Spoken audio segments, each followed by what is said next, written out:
PSG prepare massive Mbappe deal, Balotelli gets the sack, transfer windows are rearranged, Serie A weigh up their options, and a transfer roundup all coming up in the next few minutes as I'm your host Matt Froelich. You are the Onefootballers and this is the Daily News. So first off, from PSG, in order to ward off interest from the likes of Real Madrid and Liverpool, are planning to offer Kylian Mbappe a bumper new deal. This would take him alongside Neymar when it comes to annual pay. This is absolutely insane.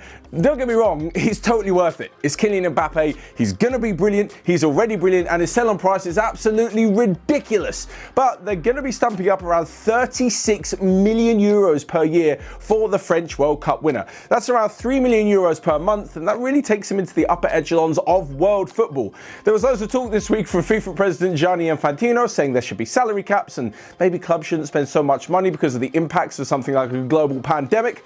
PSG say screw that. Not hating on PSG.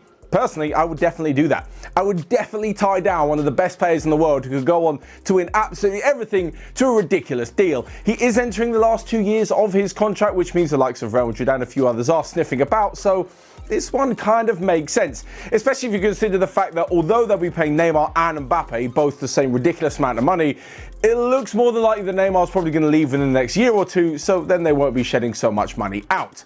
Anyway, as for Kylian Mbappe, it looks like he does want to stay at the club as long as they are progressing. He said this season he really wants to see some improvement in the Champions League because, well, they win absolutely everything else in French football, and they've done so. They beat Dortmund, they're into the quarterfinals, and they're still waiting on the Champions League to restart. Depending on how that plays out over the next few years is probably linked into seeing how Kylian Mbappe's future lies at the club.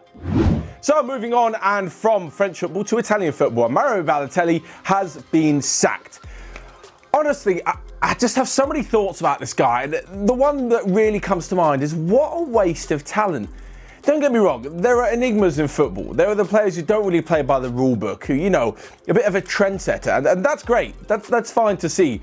But when someone so talented like Mario Balotelli consistently wastes opportunities, it's really difficult to take. There are people that would literally give an arm and a leg, although they wouldn't quite be so true footballers then, to be in the position of not only playing professional football, but playing at top clubs around Europe and then coming home to be captain, well, part-time captain of his hometown club. And what does he do at Brescia?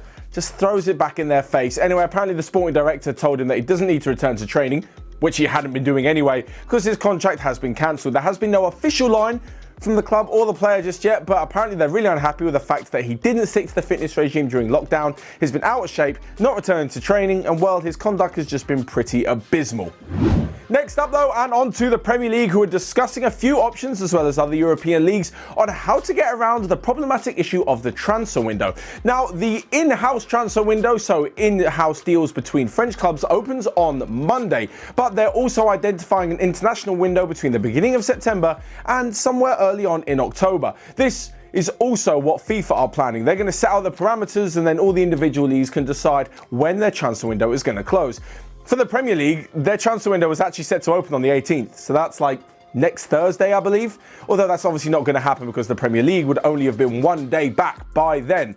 There's 9 rounds of fixtures to play, and once that's done with, it's probably going to be that the transfer window opens at the beginning of August and then shuts, maybe around October the 2nd or so.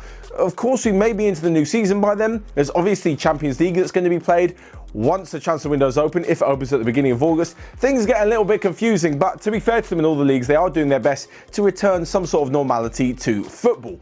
What it does mean though is that we may have to hold on just a little bit longer to see all these crazy transfer moves. I say crazy, the players moving to other clubs will be crazy. The transfer fees probably not. In fact, if you consider a swap deal crazy, then yes, it's going to be absolutely nuts.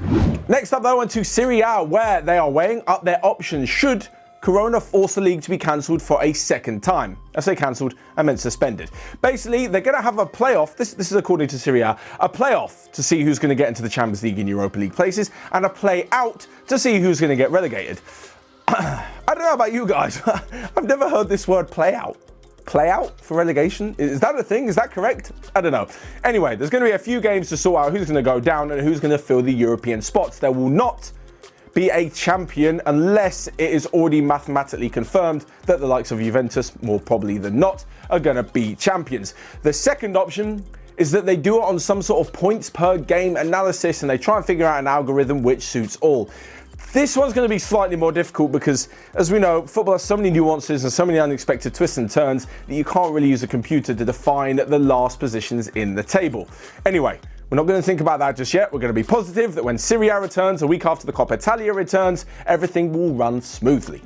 So last but not least, a quick roundup of the rest of the day's transfer news, where PSG sporting director Leonardo has said that Thiago Silva will be leaving the club when his contract expires at the end of June. LA Galaxy are the latest interested in bringing in Roma midfielder Javier Pastore, who's on a contract until 2023. Dani Ceballos has said that he will be open to a move away from Real Madrid, although maybe not back to the Emirates, where he has been on loan this season. And last but not least, the most ridiculous rumour of the day is that, having given up on Jadon Sancho, Manchester United made a €100 million bid for Barcelona's Ansu Fati.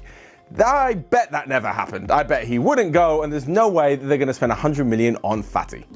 So there you have it. That's all from me on today's daily news. Make sure you let me know your thoughts in the comment section down below. Smash the like button and click here or here to check out all of the other videos we've got going on OneFootball. But until next time, I will see you guys later.